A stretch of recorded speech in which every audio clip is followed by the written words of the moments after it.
ॐ गायन्ति त्वा गायत्रिणो अर्चन्ति त्वा अर्कमर्किणः ब्रह्माणस्त्वा शतक्रतो उद्वंशमिव ये मिरे। आदरणीय पवित्र आत्माओं, विश्व में परमेश्वर के 3 प्रकार के उपासक होते हैं।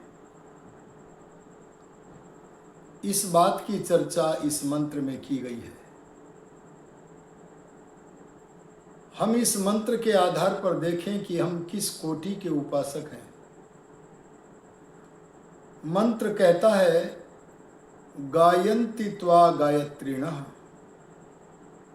हे प्रभो, त्वा तुझे, आपको, गायत्रिणः गायन्ति, जो गायत्री नाम के उपासक हैं वे तेरे गुणों के गीत गाते हैं। हम में से बहुत सारे मनुष्य ऐसे हैं जो केवल गीत गाते हैं, गीतों के अर्थों का ज्ञान उन्हें नहीं है। संध्या के मंत्रों का गायन करते हैं पर संध्या के मंत्रों के अर्थों का ज्ञान नहीं है, केवल मंत्रों का पाठ करते हैं। कुछ ऐसे भी उपासक हैं जिनको संध्या के मंत्र स्मरण नहीं है, वे केवल गायत्री मंत्र का पाठ करके अपना कार्य चलाते हैं। वे भी गायत्री मंत्र के अर्थ का ज्ञान न होने के कारण अर्थ का विचार नहीं कर पाते। ये सब केवल जो मंत्रों का गान करते हैं, पाठ मात्र करते हैं, वे सब गायत्री नामक उपासक हैं। हम स्वस्ति वाचन शांतिकरण जैसे मंत्रों का पाठ मात्र करते हैं, अर्थ का विचार नहीं करते, क्योंकि अर्थ स्मरण ही नहीं है, अर्थों का बोध ही नहीं है। ऐसे उपासकों को परमेश्वर ने केवल गायत्री कहा है। ऐसे गायत्री उपासकों की स्थिति यह है कि वे तोते की तरह केवल गाते हैं, बोलते हैं। तोतों को यदि सिखाया जाता है तो हमने सुना है कि वे गाते हैं, शिकारी आएगा, जाल बिछाएगा, दाना डालेगा, फंसना नहीं है। ऐसे बारंबार उच्चारण करते जाते हैं और शिकारी उनके गान के मध्य में आता भी है, दाने डालकर जाल फैलाता भी है और वे उसमें फंस भी जाते हैं। और वे फंसे फंसे भी गान करते रहते हैं। ऐसे उपासक गायत्री हैं, उन्हें कोई विशिष्ट फल नहीं मिलता। यद्यपि ये भी उपासक हैं, प्रभु के गुणों का कीर्तन करके उपासना कर रहे हैं, लेकिन जो गुण कीर्तन हो रहा है उस कीर्तन के अर्थ को न जानने के कारण गुणों के बोध होने से वंचित हैं। इसीलिए गायत्री नामक उपासकों का विशेष लाभ इस मंत्र में नहीं कहा गया है, परंतु निषेध भी नहीं किया गया है। इसलिए गायत्री बनकर हम उपासना करें। लेकिन यदि उन्नति करना चाहते हैं तो हमें गायत्री उपासक से अर्की बनना पड़ेगा। मंत्र कहता है अर्चन्ति त्वा अर्कमर्किणः। अर्किणः अर्थों के विशेषज्ञ उपासक अर्की हैं।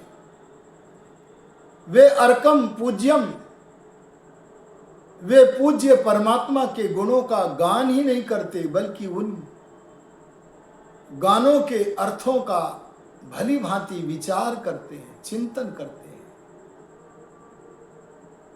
संध्या का यही तो अर्थ है। संध्यायन्ति संध्यायते वा परब्रह्म यस्याम सा संध्या। जिसमें केवल परमेश्वर का चिंतन किया जाए, विचार किया जाए, उस ध्यान के उत्तम साधन का नाम संध्या है। इसलिए हमें संध्या के मंत्रों का गान ही नहीं करना है, बल्कि मंत्रों के अर्थों का विशेषज्ञ बनकर एकाग्र मन से उन अर्थों के भीतर प्रविष्ट होकर उनका विचार करना है। जो मनुष्य गायत्री से आगे बढ़कर अर्की नामक उपासक बन जाते हैं, उन्हें क्या लाभ मिलता है, इस विषय में भी यह मंत्र मौन है। अर्की बनकर के उपासना करने का निषेध नहीं है, विचार तो करना ही चाहिए, लेकिन इसका विशेष लाभ वर्णित इस मंत्र में नहीं है। इससे यह अभिप्राय निकलता है कि हमें और आगे बढ़ना है। यदि अर्की और आगे बढ़ जाता है तो वह ब्रह्मा कहलाता है। हे प्रभु, आपने हमें इस मंत्र में पहले गायत्री उपासक कहा, फिर अर्की नामक उपासक कहा, अब ब्रह्मा नामक उपासक कह दिया। आपने हमें इस मंत्र में अब ब्रह्मा नामक उपासक क्यों कहा है? परमेश्वर कहते हैं, अब तो ब्रह्म के गुणों का गान ही नहीं करता है, बल्कि परमेश्वर के न्याय, दया, विद्वान आदि गुणों के अर्थों का विशेषज्ञ बनकर उन अर्थों का चिंतन करता है। और अब पहले की तरह केवल चिंतन ही नहीं करता, बल्कि जो चिंतन कर रहा है, प्रभु के गुणों का विचार कर रहा है, उन विचारों से अपने आत्मा को अलंकृत करता है।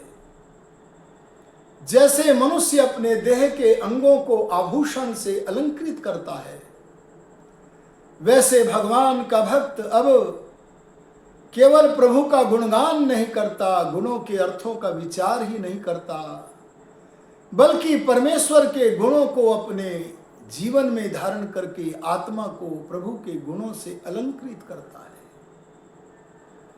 अब यह गुणों का, ब्रह्म के गुणों का गान ही नहीं करता, ब्रह्म के गुणों के अर्थों का विशेषज्ञ ही नहीं है, अपितु ब्रह्म के गुणों को धारण करके, ब्रह्म के गुणों से अपने आत्मा को अलंकृत करके इसने ब्रह्मा नाम पाया है। अगर मैं ब्रह्मा बन जाता हूं, ब्रह्म के गुणों को धारण करता हूं, अपने आत्मा को ब्रह्म के गुणों से सुसज्जित करता हूं, तो मुझे क्या फल मिलता है? यहां पर मंत्र फल बताता है, कहता है ब्रह्माणस्त्वा शतक्रतो उद्वंशमिव ये मेरे।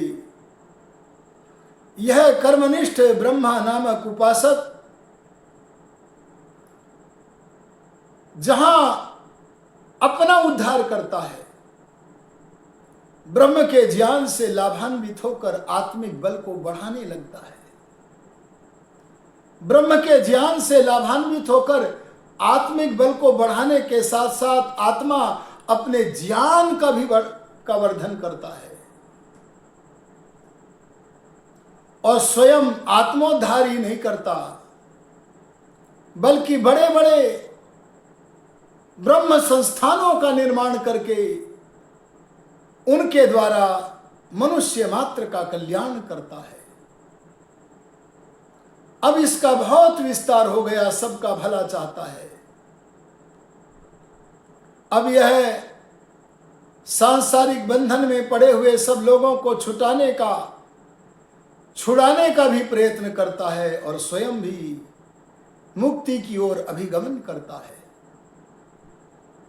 जो स्वयं भी मुक्ति की ओर अभिगमन करने का अधिकारी बन जाता है और दूसरों को भी जन्म मरण के बंधन से छुड़ाने के लिए योग्य बन जाता है, छुड़ाता है, ऐसे उपासक का नाम गायत्री और अर्की से भी आगे बढ़कर हो गया ब्रह्मा। आओ हम प्रभु के गुणों के गीत ही न गाएं, गीत तो गाएं, पर उन गीतों के अर्थों का, मंत्रों के अर्थों का विचार करें। और कब तक मंत्रों के अर्थों का विचार करते रहेंगे? उन अर्थों से अपने आत्मा को अलंकृत करके भगवान के ज्ञान से समृद्ध होकर आत्मिक बल बढ़ाएं, आत्मा का ज्ञान बढ़ाएं और परमेश्वर की सर्वोत्तम संपत्ति उसके आनंद को प्राप्त करें। और परमेश्वर तो सब जड़ चेतन जगत का स्वामी है, वह अपने ज्ञान का धन ही हमें नहीं देगा, अपना आनंद ही हमें नहीं देगा, बल्कि किसी चेतन आत्मा का संबंध देकर, स्नेह संबंध देकर उससे हमें मानसिक सुख भी देता है।